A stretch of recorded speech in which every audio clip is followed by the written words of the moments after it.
Hello, I'm Isaac Keith Martinez, and welcome to Isaac's Haunted Build. Alright, today we're going to talk about Bringing Out the Dead. This is a Martin Scorsese movie from 1999 and stars Nicolas Cage. In this movie, he plays a hospital paramedic who is losing his mind. This 2-hour movie takes place over the course of 3 days, and day by day, things get worse and worse. For starters, this guy, he's already sleep deprived, he's already depressed, he's an alcoholic, and he seems cursed. Every person he tries to save dies, and he's even haunted. There's a person that he keeps seeing over and over again throughout the movie. That is a person that he tried to save a while back, and he failed. Maybe this was the person that set him on his losing streak.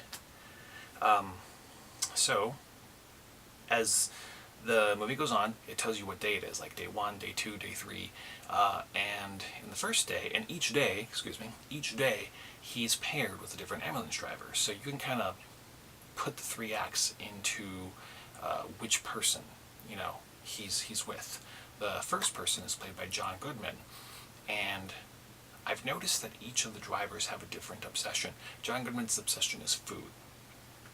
The second driver he's paired with is Ving Rhames, and his obsession is religion and sex. It's a weird combination. And the third driver is Tom Sizemore, and he's the looniest, and his obsession is violence. And it's appropriate that you get him last, because by then Cage's character Frank is at his worst. This movie takes place in New York City, and like a lot of Scorsese's films, the plot and the performances are brilliant, but so is the look of the movie. And New York City, I know this sounds like a cliche to say, but I think with someone like Martin Scorsese this is appropriate. It's also a character in the film. It very much feels like just as big a character as any of the drivers that he's with, because it almost feels like it's part of what's making him crazy. And the other thing that seems super important in the movie is the music. This movie's got so much songs. There's always music playing. It's always there's rarely moments of quiet. It's either dialogue or music, and I feel like the music captures the energy and the stress and just how anxious it must feel to be a paramedic. And in the first half and the third half of the film, the music's very rock and roll, like Rolling Stones and stuff like that. And I've noticed that those seem to go along with Nicolas Cage having white partners. And in the middle of the movie, when his partner is black, Ving Rhames, the music changes to be like Motown and R&B and stuff. So it matches. It seems to work.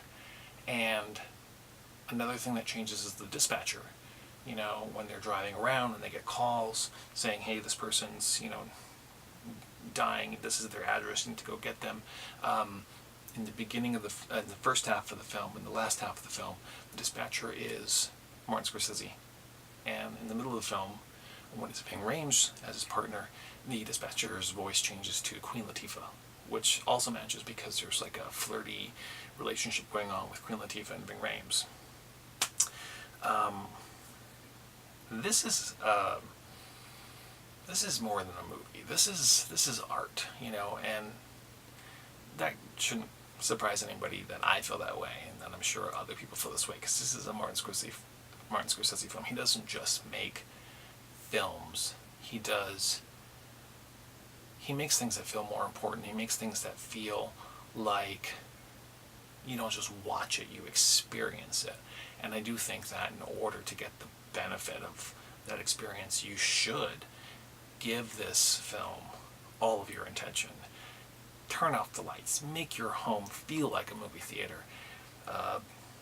Avoid the phone. Avoid things that are going to distract you, and just let this film absorb you, because it's an experience. Film critic Roger Ebert said, and I wrote this down, so I'm going to read this. It says, "To look at Bringing Out the Dead is to be reminded that film can touch us urgently and deeply, and I 100% agree. As of this video, which was published in 2019, this movie's still not available on Blu-ray, which is a bummer. But you can get it on DVD, and if you love it, you can buy it again on Blu-ray, or you can just wait for the Blu-ray. But I don't know, whatever makes you happy.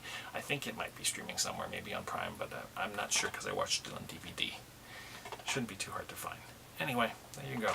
Please check this out if you haven't already, and if you have seen it and it's been a while, rewatch it. It's aged wonderfully. It was good then. It's great now. It's just, in my opinion, it's a masterpiece.